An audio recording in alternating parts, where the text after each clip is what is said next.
Carver, and welcome back to the Butcher Shop. Today I have Brian from Midnight's Gaming Emporium. And what are we doing today? The Mentors. Today we're going to talk about the Duce Tapes.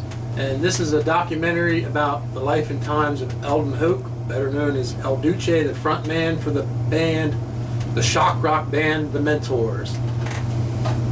And I'll say first off, just with it comes with the slipcover, of course.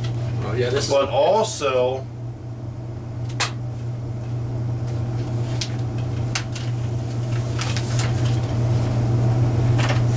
comes with a reversible cover art, and it comes with hang on, let me get this fucking thing out here.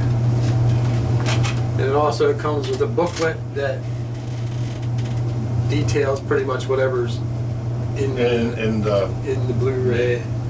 So yeah, it comes with. Oh yeah, no. I can show that on YouTube because it's not really naked, but yeah, but that's probably. You won't be able to show everything that's in there, though. Yeah, definitely not. But I was actually surprised when I watched it just how well made this was. Yeah, this documentary spans like the whole entire career of the Mentors, and I think the guy that made it, who the fuck did make this? I forget the name of the guy that made it.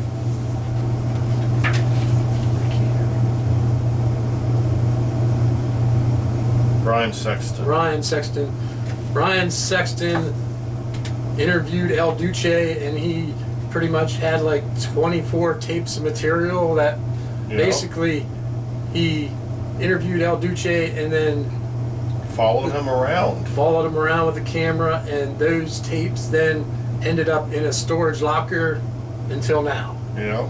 Until Arrow finally released the El Duce tapes, and man, this fucking movie or documentary is crazy as fuck. If you're a fan of shock rock, anything, I don't know what you would consider, like gore and shit like that, this is definitely something that you should check out. Yeah, because gore's actually in it quite a bit.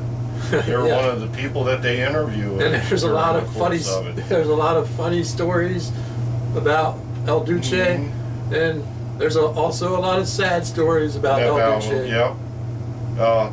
I'll be honest, I think the guy suffered from extreme depression because he basically had issues with following through with whatever he tried to do. I mean, even with playing the drums, which is something that everyone on there said how much he loved playing the drums, he got to the point where he just didn't want to play drums anymore, and that there's pretty much a sign of depression. But unfortunately, they kept pointing out that he was just lazy. I'm like, no, if you stop doing something you love as much as like playing drums or playing video games or whatnot, that's a sign of depression. And that's unfortunately something that he obviously carried his entire life and nobody took notice to. And he was definitely an alcoholic, that's for sure. Oh yeah. And they point that out in the documentary on more than one occasion. Yeah. How many 40s do you drink a day? 4, 6, sometimes 8. That's a lot of 40s to put down in a fucking day. But it's kind of funny, in the beginning of the Mentors, they wanted to be a jazz fusion band, because actually all the members of the Mentors, even though it is shock rock, they're all very talented musicians. And that's something that we discovered ourselves with Sicky, just how well he played a freaking guitar. And he was wasted. He was definitely wasted. He was wasted. Sure. But yet he's a fantastic guitarist. Grossly underrated, I would say. And is there any specific thing that stands out that you want to talk about, or? Just how sad it got towards the end. I mean, you're sitting there watching it and you're having like chuckles and everything and enjoying. Then all of a sudden it was like the guy hit a wall or something, and he was like completely homeless, which was something he was kind of homeless most of his life anyway, but he just went from different people's houses and just crashed there for the night. And he got to the point where he stopped doing that. Then frat boys, that seemed just irritated me. Frat boys found him, and basically he was standing there with his pants down in his own vomit. Oh yeah, it's just being forced alcohol to drink alcohol. And shit. Yeah. That part really, unfortunately, stuck out. That's when it really kind of hit me. That, I mean, he really must have had mental issues. Yeah. But and it also, the thing that surprised me is this band spawned a cover band called the Womentors. Yes.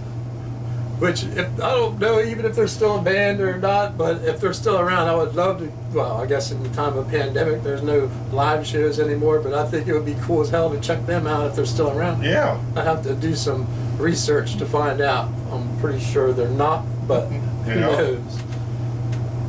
Yep. Luckily, we got to see the Mentors. They came to a local bar, which was actually kind of shocking. Yeah. And what's really shocking is apparently they got people that follow them around and go to their concerts. Yeah. But unfortunately, when we saw the Mentors, it was after El Duce had already died. Yeah. But luckily, my friend is in a band, and he is friends with Sicky Wife Beater.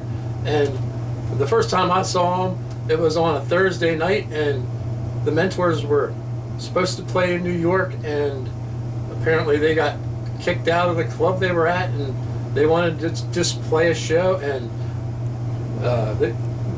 they called my friend. Sicky called my friend. It's like, do you know of any venues that will let us play? And he goes, yeah, there's a place down here, and even though it's open mic night, he said you're more than welcome to come and play. So they played for a free show on a Thursday night on open mic night at some dump ass bar, and they played fucking pretty much a whole entire set, which was fucking badass, man. And then I saw him one other time after that. And Seki was drunk off on the side, unconscious. And that was got called up. Yep, we're on. Got up, played. Yeah, when Heathen Scum came over, was like, Sicky, time to play. He popped right up off his bar stool and went up on stage and fucking played the set like nothing was wrong. Yeah. And then after the set, he went back to his stool and passed out again. So that was pretty cool to see that night and have some beers with the Mentors. So any other thing you want to talk about? No, I think we pretty much covered it. It does go into, unfortunately, his death. That's kind of how it ends. It kind of ends on a note where, and then there was this conspiracy where Courtney Love paid El Duce, what, $50,000 to quote unquote kill Kurt Cobain and make it look like a suicide, but if anybody knows, that's probably just a fucking joke. Yeah. But anyway, that if you're into shock rock and you've never heard of the Mentors,